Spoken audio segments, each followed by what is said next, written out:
Ja, vielen herzlichen Merci beaucoup, très cher Raphaël. J'arrive.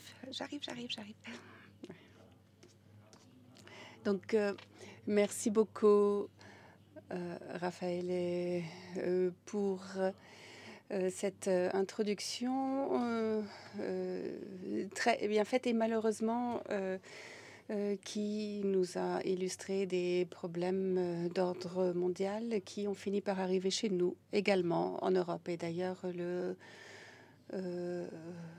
Conseil d'État a évoqué un phénomène très intéressant. Je tiens à le remercier. Et nous le savons bien, nous sommes des hydrologues et nous savons ce qui va bien arriver. Mais nous savons également qu'il est difficile pour la politique de prendre les mesures convenables au bon moment. Et cela, bien entendu, dépend de la situation générale.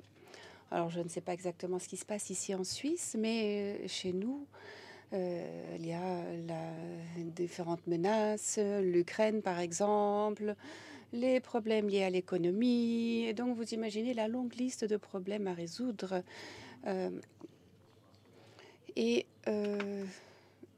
Malheureusement, il y a tellement de problèmes urgents qu'on oublie un petit peu l'urgence de l'eau. Et ça, c'est dangereux.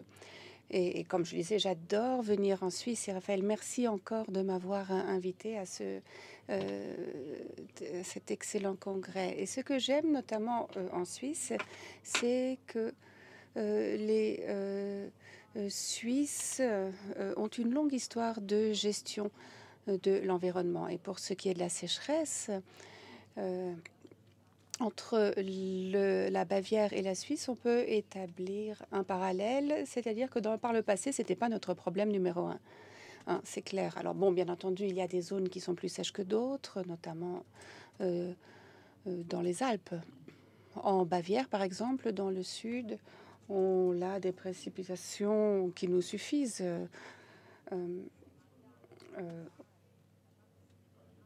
1100, 1200, voire, alors que on descend à moins de 500 mm dans le nord de la Bavière. C'est autant qu'en Jordanie, donc des pays qui, dans l'imaginaire collectif, sont des pays très secs. Et on a tous grandi dans cet environnement. Au niveau de la société également, des réactions se sont développées. Elles se sont développées ensemble, mais je pense qu'on a tous l'impression que quelque chose est en train de se faire.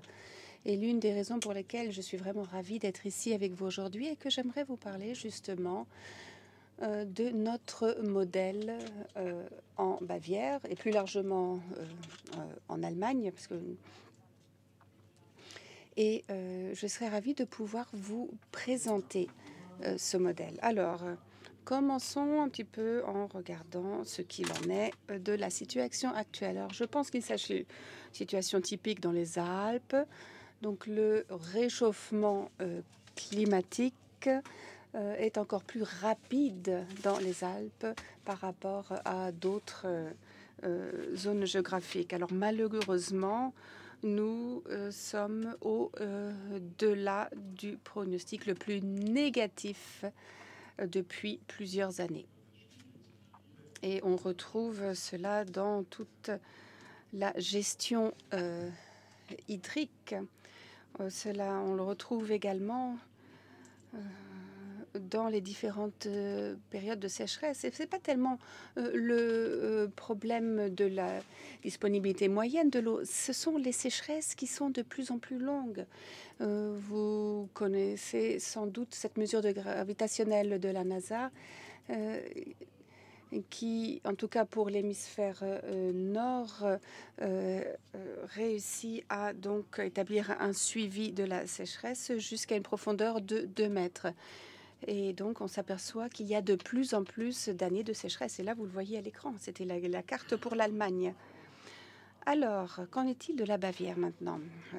Eh bien, toute cette situation a des conséquences dramatiques pour la Bavière. Et là, en haut, la courbe du haut, vous voyez, ce sont toutes nos données sur les eaux souterraines. Et vous pouvez constater ici que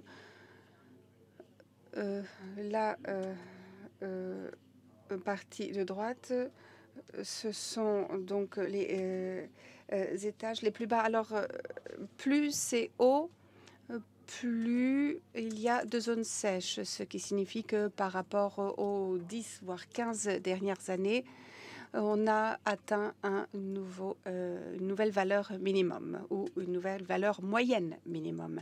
Et donc, on est maintenant à 70%, ce qui veut dire que 70% de nos unités de mesure ont fait état d'une sécheresse. Ce qui est pire encore, c'est... Alors, je me reprends, dit l'orateur. Donc, la partie... ce qui m'inquiète le plus, ce sont les étages les plus bas, qui est la courbe la plus haute. C'est pour ça que je me suis trompée. Et là, vous voyez, on a des eaux souterraines en état de sécheresse de plus en plus souvent. Donc, ce sont des eaux qui se retrouvent dans les zones les plus basses depuis plusieurs dizaines d'années. Et ensuite, si vous regardez le graphique en bas à droite, depuis l'an 2000, nous calculons des scénarios de sécheresse et la formation de nouvelles eaux souterraines. Et malheureusement, nous sommes toujours en deçà du pronostic le plus négatif. Et on a déjà un indice, malheureusement, qui nous dit qu'il ne s'agit pas seulement du changement climatique.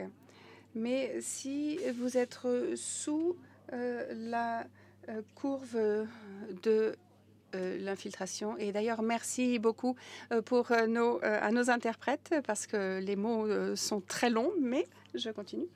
Donc, si vous tenez compte de l'infiltration, il y a un facteur supplémentaire que jusqu'à présent, dont nous n'avions pas tenu compte. Je veux vous dire, parce que nous sommes entre nous, nous sommes des professionnels, nous avons une situation qui nous inquiète beaucoup en Bavière, parce que bien souvent, pratiquement toujours, on s'aperçoit que nous avons une diminution constante partout du volume des nappes phréatiques. Et là, je parlais avec un collègue récemment, je sais que c'est la même chose en France, je sais que les Pays-Bas partagent également ce problème, le Danemark, la Pologne, même en Ukraine, où d'ailleurs je me suis rendue récemment, le problème est le même partout. Donc il y a un problème avec un P majuscule. Alors, désolé si je passe du coq à l'âne, mais avec la directive cadre sur les eaux, vous savez qu'en l'Union européenne, notre objectif est d'avoir un bon état des ressources hydriques d'ici 2027. Alors, on est en 2023, on est parti de 15 à 20%, donc une évolution dans la bonne direction, si vous voulez, mais néanmoins extrêmement lente. Mais ce qui est intéressant, c'est de considérer les paramètres un par un, parce qu'on s'aperçoit en effet que nous avons beaucoup de cours d'eau dont le niveau a diminué alors que d'autres ont augmenté. Et si on fait la somme des deux, on a quand même un petit peu plus d'amélioration par rapport à la détérioration, mais ce n'est pas une constante. C'est bien ça le problème. Alors, en tant que gestionnaire des ressources hydriques, et vous n'êtes pas sans le savoir, nous sommes obligés quotidiennement de réfléchir bien au-delà de nos frontières. Et je dis toujours à mes étudiants, si vous gérez de l'eau, vous avez le monde dans vos mains, parce que tout ce que nous faisons finalement a à voir de près ou de loin avec l'eau. C'est la raison que nous, les gestionnaires de l'eau, devons nous habituer à aller au-delà, à voir au-delà des frontières, parce que on attend de nous, les gestionnaires des ressources hydriques, donc les États, et d'ailleurs je vois des collègues dans la salle qui travaillent pour la régie des eaux. Il y a également les communes et également différents niveaux, nous ont donné la responsabilité de régénérer des réserves d'eau sur plusieurs générations. Notre ministre-président, avec laquelle la relation n'est pas toujours aisée, il a été donc ministre de l'Environnement et nous lui avons fait part de certaines exigences assez sévères. Et nous lui avons dit, si nous voulons continuer à vivre en Bavière, il va falloir absolument préserver la qualité des eaux souterraines. Alors, si un jour vous me dites, voilà, on peut quitter entièrement la Bavière, alors pas de problème, on peut laisser tomber et on peut pomper autant d'eau qu'on veut. Mais tant que je ne saurai pas quel est le jour où nous pourrons tous quitter la Bavière, alors je pense que j'ai la responsabilité de gérer à très long terme. Bon, les Américains ont dit qu'il se passera sans doute quelque chose d'ici 250 millions d'années, mais enfin bon, vous pouvez comprendre qu'on travaille quand même sur des horizons différents. Donc, la première chose à faire, c'était de comprendre un peu ce qui ne fonctionne pas avec notre système. Alors, on a le changement climatique, c'est clair. Ensuite, on a les problèmes de perte de biodiversité. Et pour ce qui est de la directive cadre, donc, on est passé de 15 à 20% des réserves d'eau en bon état avec des milliards d'investissements. Attention, ça ne s'est pas fait tout simplement. Et les Verts nous disent, bien entendu, qu'il faut aller plus loin. Mais dans les faits, c'est le seul système écologique qui semble encore relativement stable. La biodiversité, on n'en parle même pas. La pollution dans le monde, idem.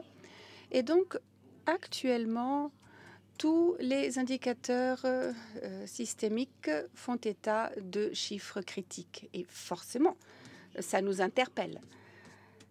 Un collègue scientifique qui nous a beaucoup aidé à mieux gérer ce système. Vous le connaissez sans doute, c'est un prix Nobel de chimie, physicien de l'atmosphère.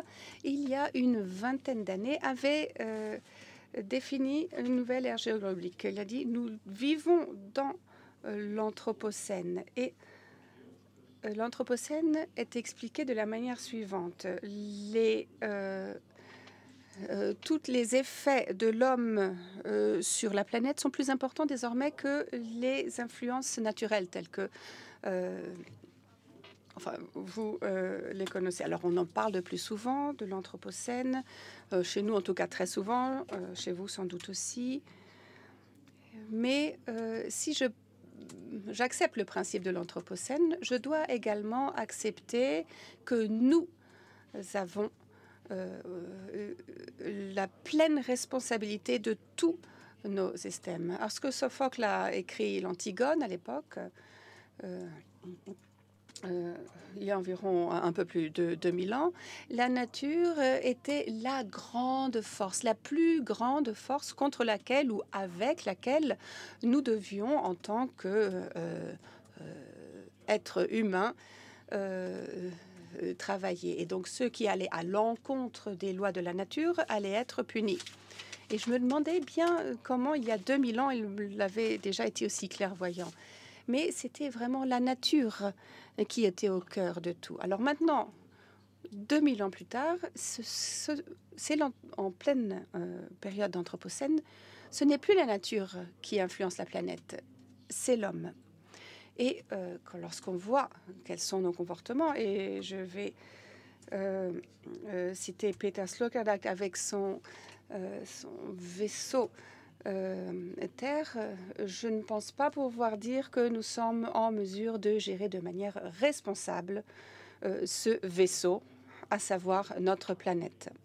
Donc cet Anthropocène, si on va un petit peu plus loin, est soit notre responsabilité, donc avec la géo-ingénierie, peut-être que nous parviendrons à avoir des précipitations artificielles, peut-être qu'on peut mettre nos glaciers dans des grands réfrigérateurs, enfin je ne sais pas ce qui peut se passer. Pourquoi pas aussi refroidir les océans puisqu'on y est? On pourrait imaginer qu'il y a des idées, on pourrait envoyer des fusées dans l'air pour que le ciel soit vert et qu'il y ait moins d'UV qui arrive jusqu'à nous. Je ne sais pas, il y a une infinité de possibilités. Alors je vois vos visages, oui effectivement, vous avez les mêmes réactions que moi. Probable, oui, mais vraiment peu probable. Alors, si ça ne veut pas être le cas, il faut quand même être lucide.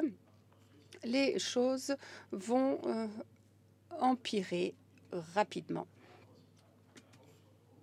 Et donc, le défi est que nous devons nous retirer du système afin que le système soit en mesure de s'auto-réguler. Et en d'autres mots, nous devons éviter d'influencer le système afin que ce dernier soit en mesure de se stabiliser tout seul.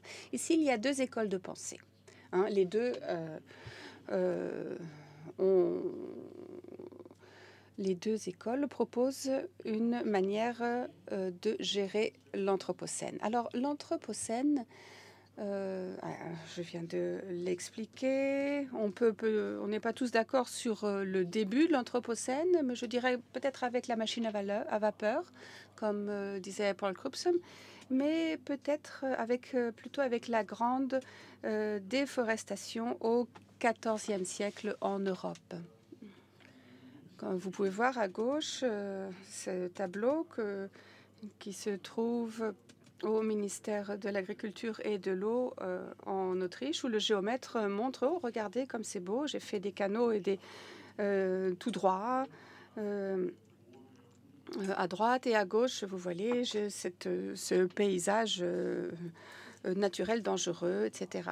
Et donc, n'oublions pas que pendant 2000 ans, notre devoir numéro un était d'essayer de gérer les eaux. Alors, là où il y a eu les inondations en Grèce, il y a eu un très vieux ouvrage qui portait sur l'amélioration de la gestion des eaux avec un bassin qui avait été, il y a 2000 ans, construit pour gérer les crues, par exemple.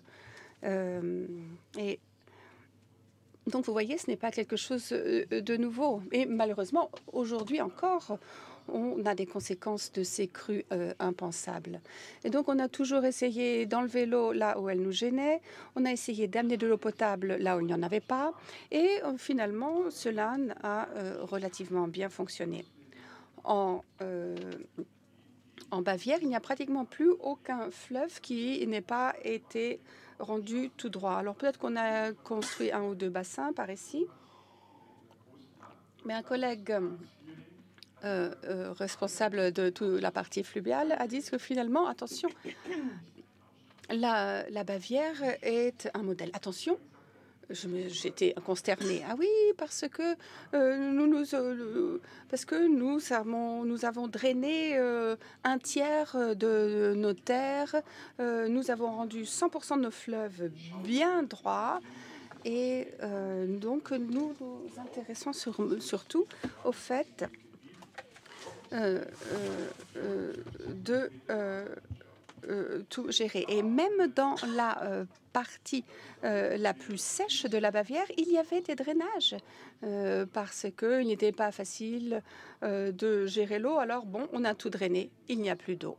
Mais le problème, c'est qu'il n'y a plus d'eau ni en surface, ni en souterrain. C'est à pleurer. Et j'ai bien peur que cela a été fait un peu partout, en Bavière et dans le reste du monde. Donc ça, c'était une chose. Les zones humides ont su faire. Mais afin de mieux gérer, nous avons également nettoyé nos paysages. Nous avons enlevé les haies, par exemple. Nous avons pratiquement retiré toutes les variations du paysage pour le rendre plus homogène. Et là, à mon avis, il y a le premier point de basculement, parce que Alois Heisenhuber le disait, on peut, en regardant là, lequel de ces trois paysages se comporte de quelle manière en cas de sécheresse? Où y a-t-il davantage d'humidité? Où y a-t-il davantage d'ombre, etc. C'est très clair à l'écran, hein. Je pense que nous sommes allés peut-être un peu trop loin, mais en tant que gérant des ressources hydriques, nous n'avons compris que très tard les influences du paysage sur la gestion des ressources hydriques. Cela ne fait que 10-15 ans finalement que nous y pensons. Et aujourd'hui, nous sommes sûrs que nous avons bien compris que toutes ces machines qui font baisser le niveau du tort, qui dérangent la composition du sol, et notre collègue Rawald, représentant du Club de Rome à Bruxelles, malheureusement il n'est plus là, c'était un grand scientifique universel, il travaillait dans l'industrie chimique et disait, oui, vraiment, il y a vraiment beaucoup de désherbants également qui ont changé la composition du sol. Et donc, la capacité d'infiltration a été perturbée. Mais enfin, ça ne préoccupe personne apparemment. Et donc, tous ces désherbants et engrais, etc., on contribue très largement également au changement de l'Anthropocène. Alors, ça, c'est primaire. Et que se passe-t-il en deuxième étape lorsque l'on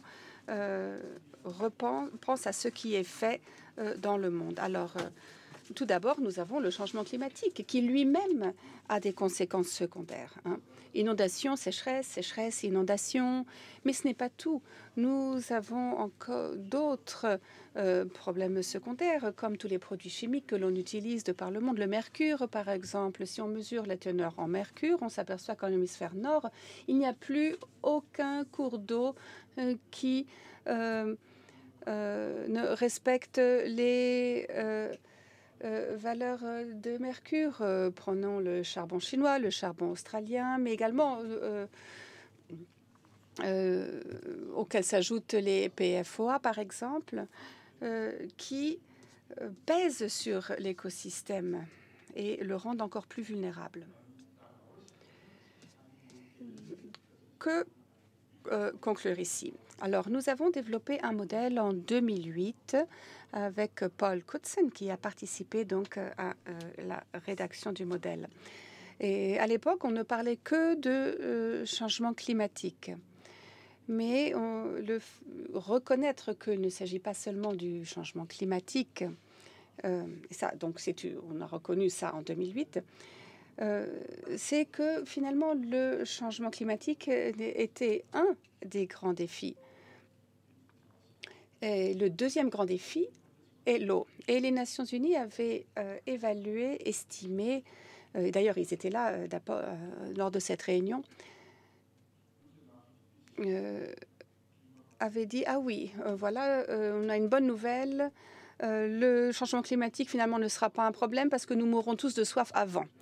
Alors, vous pouvez imaginer que si la situation devient explosive, ça sera sans doute la situation des ressources hydriques qui explosera en premier.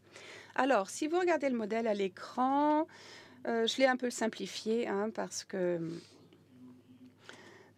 c'est un peu plus complet. Il y a une grande théorie de Wachter and Salz et de James Lovelock qui disait que nos écosystèmes réagissent activement à certains types de pression. Et on le voit parce qu'il y a des nouvelles espèces qui naissent. Nous sommes théoriquement quand même des êtres intelligents qui peuvent éviter l'arrivée d'un météorite sur une métropole, par exemple. Les animaux et les plantes ne peuvent pas. Mais si on restreint la biodiversité, c'est d'abord un problème d'ordre éthique, certes, mais c'est également un problème de la réactivité du système dans son ensemble. Mais là aussi, tout le monde ne comprend pas les tenants et les aboutissants du problème. Et je ne sais pas quelle génération en fera vraiment le tour. Peut-être d'ici 250 millions, juste avant la fin. Ah oui, ah mince, c'est vrai, il fallait gérer l'eau. Enfin, voilà. Donc, autre problème, c'est ce qui se passe actuellement avec les êtres humains, la dignité humaine, l'équité, tout ça, ça nous fait penser à l'accès à l'eau, hein. Ça, c'est clair. Il y a des guerres qui éclatent régulièrement pour l'accès à l'eau. Sloterdijk l'avait formulé de la manière suivante. Il disait nous savons que nous sommes nous savons nous adapter et nous survivrons sans doute en tant qu'espèce, mais c'est notre culture, notre civilisation qui est en danger. Alors, ensuite, il y a une autre partie de la définition de l'Anthropocène qui n'est pas une définition matérielle. En effet, c'est le fait de reconnaître que nous bougeons dans un système complexe.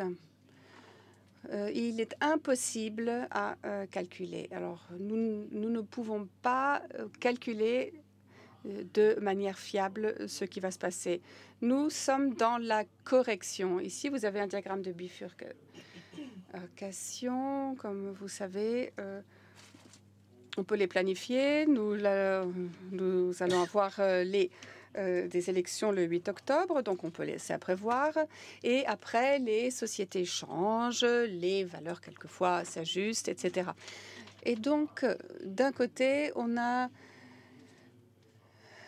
un comportement impossible à déterminer, dans une certaine mesure calculable. C'est la stabilisation dynamique, qui veut dire qu'en fait, finalement, personne ne peut vraiment savoir ce qui se passera à l'avenir. On peut à la limite reconnaître des tendances, mais on ne peut que imaginer ce qui va se passer. Ça, c'est la première chose. Deuxième chose, c'est que bon, on sait quand même des choses. On sait même beaucoup de choses. C'est-à-dire que nous changeons le système, mais finalement, on s'en aperçoit que lorsqu'il y a vraiment un gros problème devant nous. Et c'est pour ça qu'il va falloir quand même apprendre un peu au fur et à mesure qu'on fait les choses. Et ça fait des décennies que nous travaillons avec la Suisse en termes de gestion des dangers. Et nous savons qu'il est difficile de gérer ces événements imprévisibles. Donc, nous n'avons pas de réponse intégrale à toutes ces questions, mais avons quand même mis en place notre stratégie de gestion des eaux. Donc nous avons le problème sécheresse et inondation. Et nous avons mis en place 2 stratégies de base, donc Progress 2030, pour gérer les inondations. Ensuite, nous voulons mettre en œuvre, bien entendu, la fameuse directive cadre qui nous dit... Mais d'un autre côté, nous le faisons pour nous aussi, parce qu'il y a tellement d'exemples autour de nous. Regardez, nous sommes à Lugano, regardez le lac, par exemple. Combien est-ce qu'il est important d'avoir le lac pour Lugano ? Au niveau spirituel déjà, hein, au niveau du bien-être également. Mais donc, cette dimension sociale est toujours prise en compte. Et dans la sécurité hydrique, la stratégie de sécurité hydrique 2050, nous avons également considéré la fonction sociale. Donc, vous voyez, c'est un horizon à 30 ans. C'est vraiment beaucoup trop court. Il est clair que nous avons besoin d'un horizon beaucoup plus éloigné pour pouvoir faire quelque chose qui ait un sens. Donc, vous voyez, j'ai des très belles images à vous présenter. C'est très bien, mais nous avons 3 groupes, donc sécheresse, inondation et gestion générale, avec toute une longue liste de sous-groupes. Et je vous assure que je ne vais pas rentrer dans le détail. Mais si... je peux vous assurer que ça a été ventilé de manière à ce que chaque sous-groupe soit en mesure d'être actif sur le terrain. Alors, donc, pour ce qui est de l'approvisionnement d'eau potable, on sait qu'il y aura de plus en plus de problèmes de sécheresse. Et donc, on va continuer à utiliser la structure centrale, mais également sur des associations au niveau régional.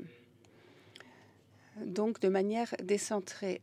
au Conseil d'État, nous avons mis en place un réseau de redondance avec un budget de 3 milliards d'euros. Mais ici, il ne s'agit pas seulement de l'approvisionnement en eau potable, mais également du fait que l'eau qui vient des sources soit arrêtée afin que les sources puissent rendre leur eau dans la nature et ne perturbent pas la nature. L'eau potable sera acheminée à partir d'autres points de départ. Donc ça, c'est très nouveau, hein.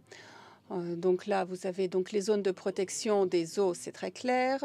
Ensuite, la réduction des éléments néfastes que l'on peut trouver dans les éléments que l'on peut trouver dans les fleuves souterrains, par exemple. Et c'est la raison pour laquelle il est important de réduire l'utilisation des produits chimiques, ce qui est d'ailleurs tout à fait en ligne avec la stratégie européenne. Mais n'oubliez pas que l'eau fonctionne en boucle, hein, donc il faut absolument optimiser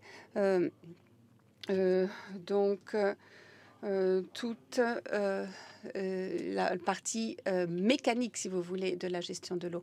Ensuite, surtout, le problème de l'irrigation. Nous avons besoin d'irrigation dans l'agriculture, certes.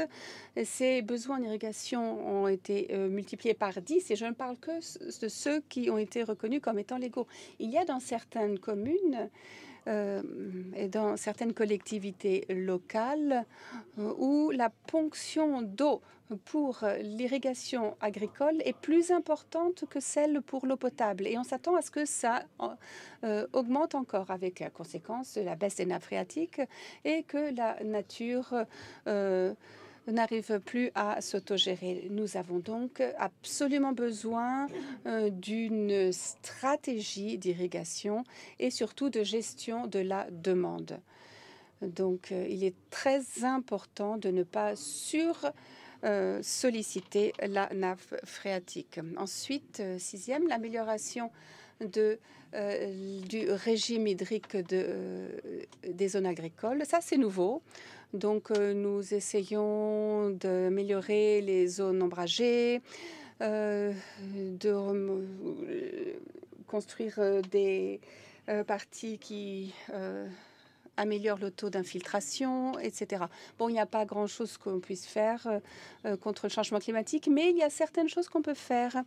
Et ici, en Bavière, nous avons décidé de modifier le paysage afin de mettre en place un paysage sensible aux exigences de la gestion de l'eau qui porte sur des milliards de mètres cubes, comme vous le savez. Ensuite, bien entendu, les différents compteurs, tout le système de suivi et de contrôle. Vous pouvez imaginer l'ampleur de la tâche, hein, parce qu'aujourd'hui, il n'est pas facile de collecter des données sur des dizaines de milliers de petits cours d'eau, de petits lacs, etc.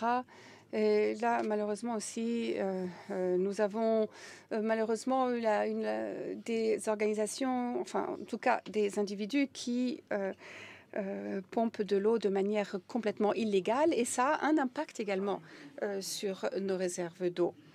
Voilà. Donc, là, j'ai dit, à mon avis, ce qui était le plus important. Bon, alors attention, j'ai oublié de dire qu'il était important également de communiquer sur tout cela. C'est comme l'exemple de la pauvre grenouille. Si on la plonge dans de l'eau chaude, elle va sortir de la casserole, mais si on chauffe l'eau doucement, eh ben, elle va rester dedans et elle va cuire. Et donc, c'est la même chose pour nous, finalement. Tous ceux qui ont voyagé dans les pays lointains savent quels sont les défis qui nous attendent, parce que ces défis arriveront chez nous un jour ou l'autre. Donc, il faut agir maintenant. Alors, attention à la panique. Nous sommes en train d'examiner la possibilité de recharger les nappes phréatiques. Vous imaginez l'étendue. Alors, attention, je ne dis pas nécessairement que c'est une bonne idée, au contraire, parce que là aussi, il y aura sans doute des produits chimiques probablement qu'on ne connaît même pas aujourd'hui, et on va mettre en péril les nappes phréatiques. Mais il n'y a plus de limite, il n'y a plus de tabou aujourd'hui. Nous avons une machine, si on arrivait à mettre une machine, enfin il y en a une d'ailleurs de Wesertech qui fonctionne par ionisation pour créer de la pluie. On en a une dans Valais. Alors je me mets en dessous, il pleut tout le temps. Est-ce que c'est vraiment une bonne technologie? Je ne sais pas, mais enfin, il faut l'essayer.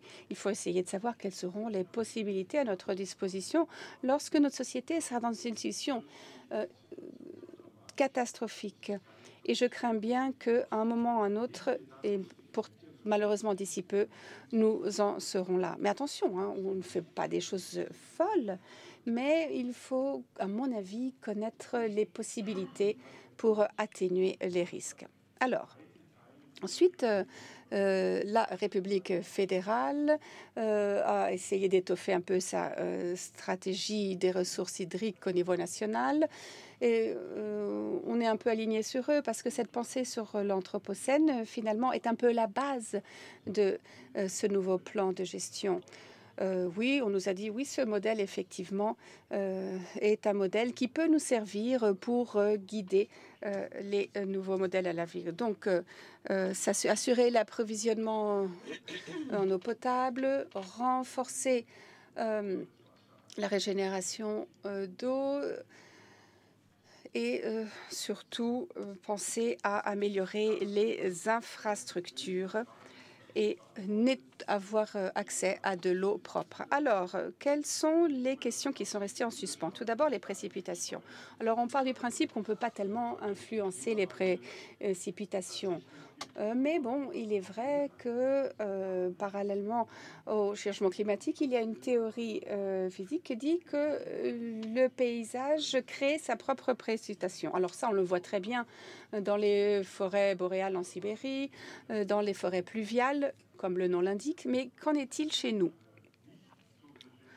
Eh bien, il y a un groupe de physiciens qui avance que la forêt ne se trouve pas là où il y a la pluie, mais la pluie se trouve là où il y a de la forêt. Alors, si ça devait être vrai, alors on pourrait renforcer les précipitations avec une bonne gestion du paysage. Donc, ne pas déforester, ne pas procéder à la déforestation, bien au contraire. Alors, évidemment, si vous allez... nous n'avons pas dans le moindre régime de gestion des ressources hydriques pris en compte tous les types d'eau. Quelquefois, nous avons de l'eau qui ressort du sol à hauteur de 200 mm pour des précipitations de 500 mm. Alors évidemment, la végétation réagit différemment, mais vous voyez, dans la forêt, l'eau est générée. Et ça, c'est important, à mon avis. Deuxième grande question. Comment est-ce que nous arriverons à améliorer la situation avec un meilleur régime de gestion des ressources et d'eau? Eh bien, il est clair que ce qui est important aujourd'hui, le maître mot, c'est l'ombre. À l'origine, en Suisse, on dit qu'il n'y a plus de truites parce qu'il fait trop chaud. Mais d'un autre côté, regardez le bord des lacs, le bord des rivières ici. Alors moi, je vais m'en tenir à la Bavière. Nous avons 100 000 kilomètres de cours d'eau. Mais il est important que sur les rives des fleuves, il y ait des arbres suffisamment hauts afin qu'il y ait de l'ombre sur les eaux, qui permettrait d'éviter l'évaporation, d'éviter l'érosion, qui refroidirait par conséquent la température de l'eau, etc. Il faut avoir également des terres qui préservent l'activité des lombrics, etc. Alors, l'ombre est le nouveau maître mot. Donc, il faudra gérer la situation pour créer davantage d'ombre et puis surtout avoir des bons indicateurs sur l'état des nappes phréatiques. Combien est prélevé, combien est régénéré. Alors, est-ce que si nous pouvions en Europe gérer l'eau afin qu'il y ait un minimum dans les nappes phréatiques, de niveau d'eau dans les nappes phréatiques, qu'elles soient en bon état, bien entendu, ça serait très bien, mais ce n'est pas le cas parce qu'on n'aurait pas le gros problème qu'on a en Espagne actuellement. Et on ne peut pas faire acheminer de l'eau de n'importe où. Là où il n'y a plus d'eau, c'est très clair, les gens doivent aller là où il y a de l'eau. Il n'y a plus d'eau. Il faut laisser à la nature la possibilité de se régénérer. Alors, l'espoir que les écosystèmes soient en mesure de stabiliser la situation, bon, c'est un vœu pieux ou un rêve, je ne sais pas, mais ce qui est important pour moi, chers collègues, c'est de rester en contact afin d'échanger des idées, afin de pouvoir véritablement aller de l'avant le plus rapidement possible, parce que croyez-moi, le temps est important. Merci pour votre attention. Vielen Dank, Martin. Sehr interessant. Merci beaucoup, Martin. C'était vraiment très intéressant. Y a-t-il des questions pour notre orateur? Nous avons le temps, hein, n'hésitez pas.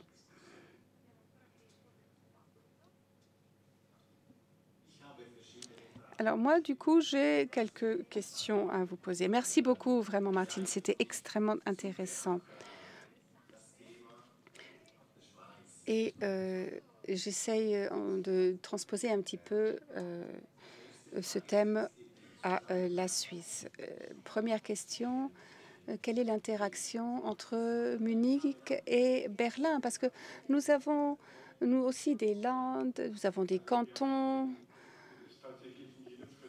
Oui, alors dans chaque État fédéral, c'est une question essentielle. Et là, nous avons trouvé une bonne solution. Nous avons une organisation qui rassemble tous les lenders allemands, tous les directeurs de régie des eaux y siègent, et tous les ministères comme ceux de l'environnement, de la santé, y siègent également. Et c'est au sein de ces réunions que s'élabore la plus grande partie des politiques de gestion des ressources hydriques. Et il y a un bon échange entre la fédération et les lenders. Et nous avons également des communautés fluviales au niveau horizontal qui nous permet d'avoir un autre niveau également de collaboration avec nos pays voisins. Par exemple, nous sommes dans une communauté avec la Suisse pour le Bodensee. Et ce sont vraiment des réunions très utiles, hein, avec beaucoup d'échanges. Non? Une question de la part du public? Oui, oui, oui.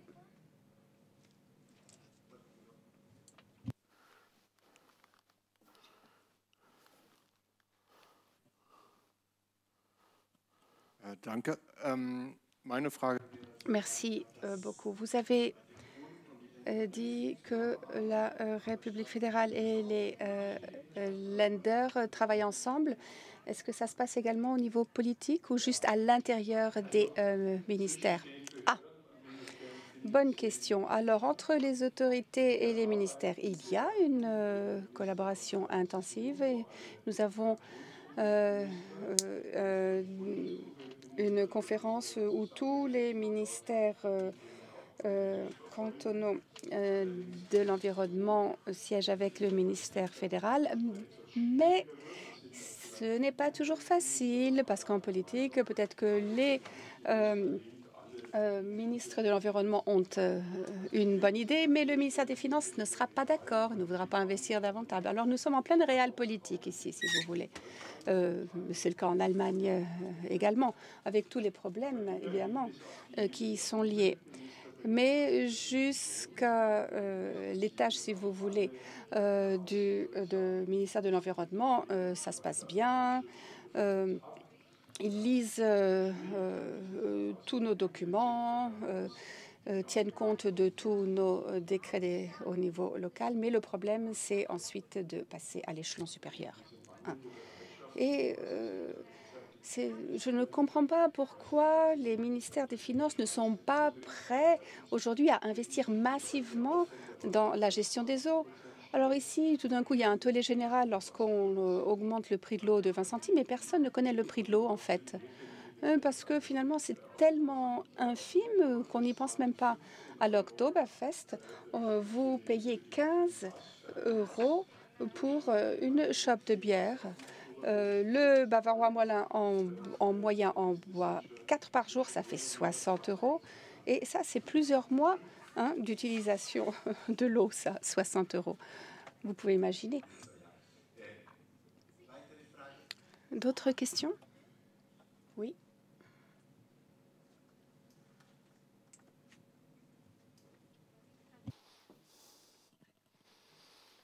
Grazie per la presentazione.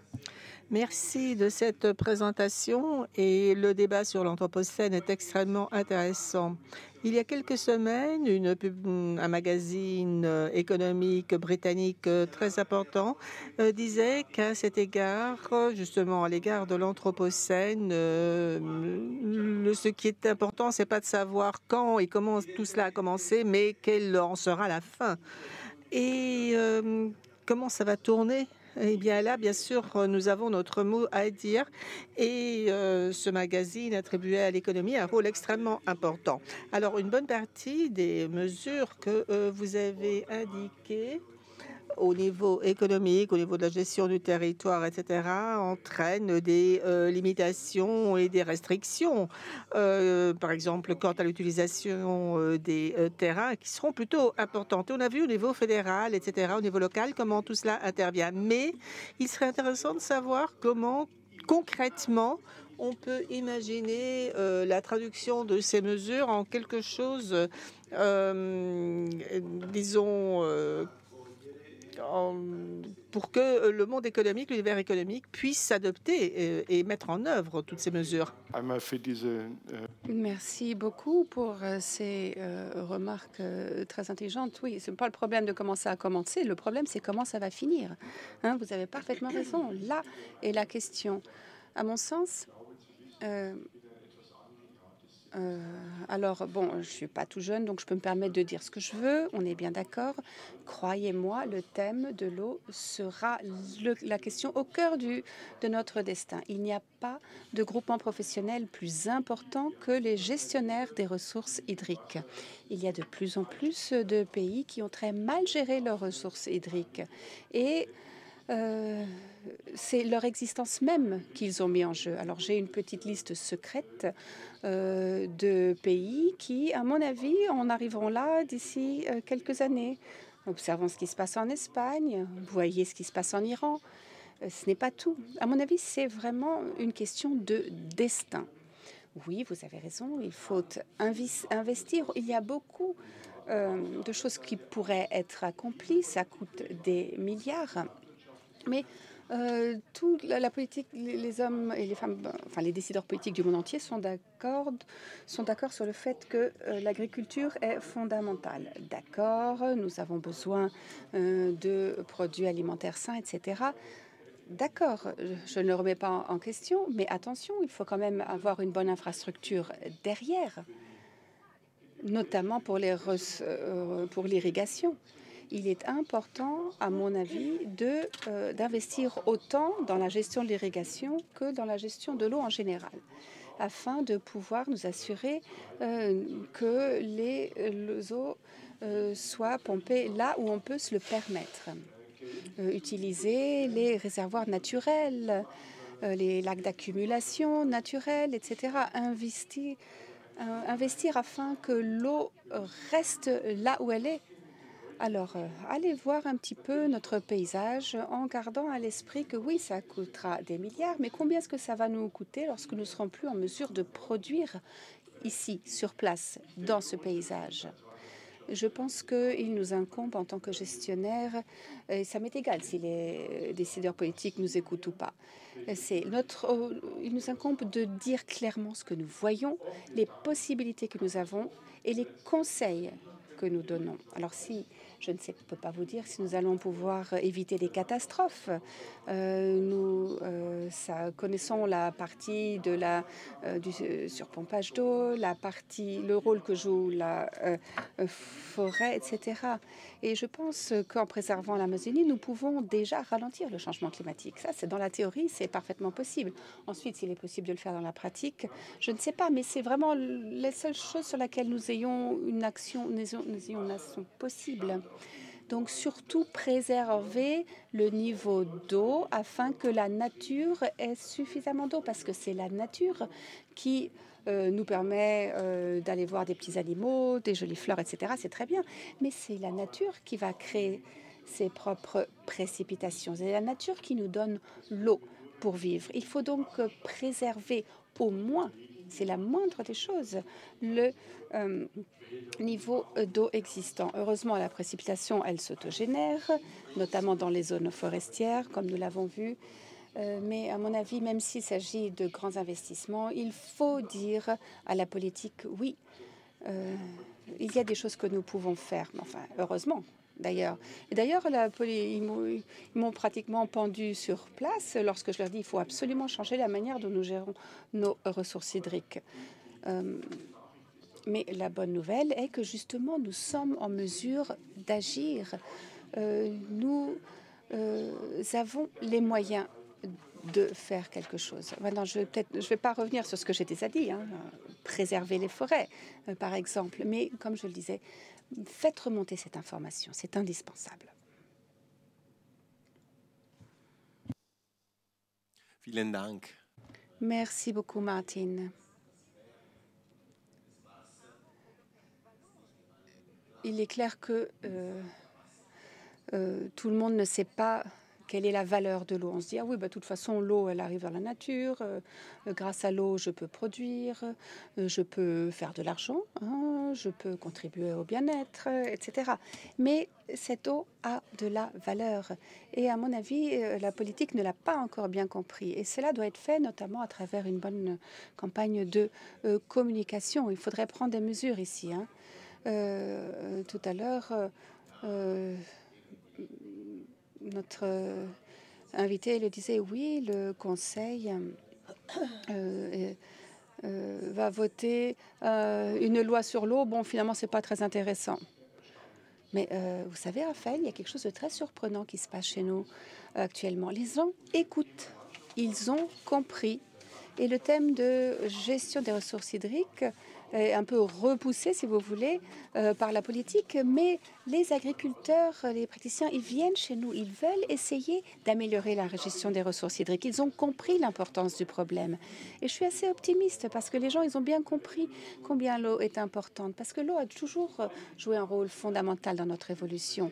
Et dès que quelqu'un s'en aperçoit, alors il se tourne vers nous. Et je pense que c'est un problème de communication. Si nous sommes clairs là-dessus, parce que c'est nous qui comprenons le système. Si nous communiquons de manière claire, alors je pense que la population est parfaitement prête à se mettre de notre côté. Merci beaucoup, professeur.